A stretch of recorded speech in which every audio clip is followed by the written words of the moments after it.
नमस्कार दोस्तों, स्वागत है आज के नए ब्लॉग में। आज ब्लॉग का 83वां दिन है। तो गाइस, आज मैंने भी इंस्टाग्राम पे मैं स्क्रॉल ही कर रहा था तो मैंने देखा कि भाई आईटी सेक्टर ना भाई डूब गया है। एक तरह से कहते हैं इतना लॉस हुआ है उसका, क्या ही कहा जाए भाई। जिस सेक्टर में मैं जॉब ढूंढ रहा हूँ आईटी सेक्टर में, उसका भाई बहुत ज़्यादा लॉस हुआ था। क्योंकि अगर ऊपर से कहते हैं ना, तो ऊपर जॉब ही नहीं रहेगा तो नीचे मिलेगा क्या, वही हाल हो चुका। आपको मैं एक वीडियो दिखा रहा हूँ, आप ये वीडियो देखिएगा। आज आईटी स्टॉक्स सिर्फ गिरे नहीं हैं, लोगों को डरा कर गिरे हैं। मार्केट ओपन होते ही इन्फोसिस 7% और टीसीएस लगभग 7% टूट गया। एचसीएल टेक और विप्रो भी 4% के आसपास फिसल गए। सवाल ये नहीं है कि कौन सा स्टॉक गिरा है, सवाल ये है कि एक साथ सब क्यों गिर रहे हैं। यहीं से बात थोड़ी स्कैरी होती है। बहुत सारी जॉब्स शायद खत्म हो जाएंगी। अमेरिका में एक नया एआई सिस्टम लॉन्च हुआ है जो क्लाउड पर चलता है। इसका नाम है एंथ्रोपिक क्लाउड कोवर्क प्लगइन। ये सिर्फ चैट नहीं करता, ये कंपनी के सिस्टम में लगकर काम करेगा। Work flows, data analytics, legal research, emails, reports, सब ये खुद मिनट्स में कर सकता है। ये वही काम है जिनके लिए हर बड़ी कंपनी को हजारों लोग चाहिए होते हैं। और इंडिया का आईटी सेक्टर जो यूएसए और यूरोप की बिग कंपनीज का काम करके हजारों करोड़ कमाता है, सीधा इससे हिट हुआ है। पिछले कुछ दिनों के लेऑफ्स ने इस डर को और बढ़ा दिया है। तो मार्केट ने सोचा अगर एआई काम करेगा तो man power based IT models की जरूरत कम होगी। और जब फ्यूचर डाउटफुल होता है तो लोग सबसे पहले पैसे निकालते हैं, और ये ही हुआ है आज। तो गाइस, आपने वीडियो देख लिया होगा भाई।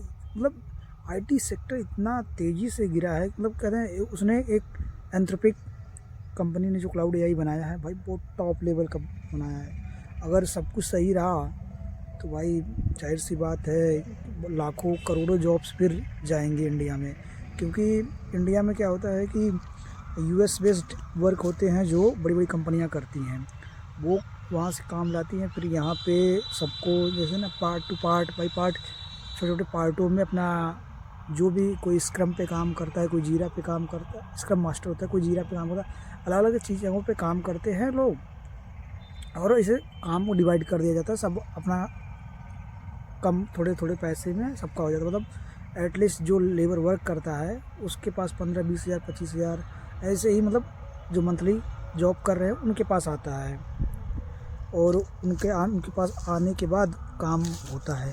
अगर क्लाउड जो एंथ्रोपिक क्लाउड एआई है, अगर ये सक्सेसफुल रहा तो भाई बहुत नुकसान होने वाला है। भाई मेरे को भी डर लगता है ना भाई, मैं भी उसी सेक्टर का हूँ तो मेरा भी करियर तो खतरे में रहता है। वो आईटी वाले हैं, गवर्नमेंट जॉब की तरफ सोचा ही नहीं, और सोचा कि आईटी में बहुत पैसा होगा। आके देखा तो भाई पता है आईटी की हालत बहुत ख़राब है। आईटी में आना रिस्क लेना। आपके पास टैलेंट है सही है, लेकिन आपका कॉलेज सही होना चाहिए। वो मेरे पास कहते ना, अगर आपका कॉलेज सही है, प्लेसमेंट कंपनियां आती हैं तो आपका बैकग्राउंड चेक करती हैं कि आपके बैकग्राउंड, आपका करंट सिचुएशन नहीं देखती हैं भाई, बैकग्राउंड देखती हैं कैंपस प्लेसमेंट वाली कंपनियां। तो ये प्रॉब्लम हो जाती है किसी का भाई, क्योंकि 10th 12th में इतना सीरियस होता नहीं है कोई, तो उस टाइम अच्छे मार्क्स गेन नहीं कर पाता। और जब आदमी समझता है, चीज़ों को देख के एनालाइज करता है, उसको सोचता है कि आईटी में चलेंगे, करियर बनाएंगे, और अब आईटी में आते हैं। कोविड के टाइम मैंने ग्रेजुएशन 20 से 23 का मेरा था बीसीए, और उस टाइम कहते हैं ना आईटी सेक्टर बूम मार रहा था भाई चलो आप तो आईटी में ही जॉब मिल जाएगी, टेंशन नहीं है, 20-25 हज़ार की जॉब आराम से लग जाएगी। बट पॉसिबल नहीं लग रहा है मेरे को कि मिल पाएगी मेरे को। मैं अभी घर पे ही हूँ। मैं नवंबर मिड से नवंबर मिड से मैं जॉब ढूंढ रहा था। तो अभी फ़िलहाल अभी ढूंढ ही रहा हूँ, अभी घर पे हूँ। मार्च में सोच रहा हूँ निकलूँगा कहीं ना कहीं ताकि जॉब मिल जाए। बाय बाय गाइस, मिलते हैं अगले ब्लॉग में।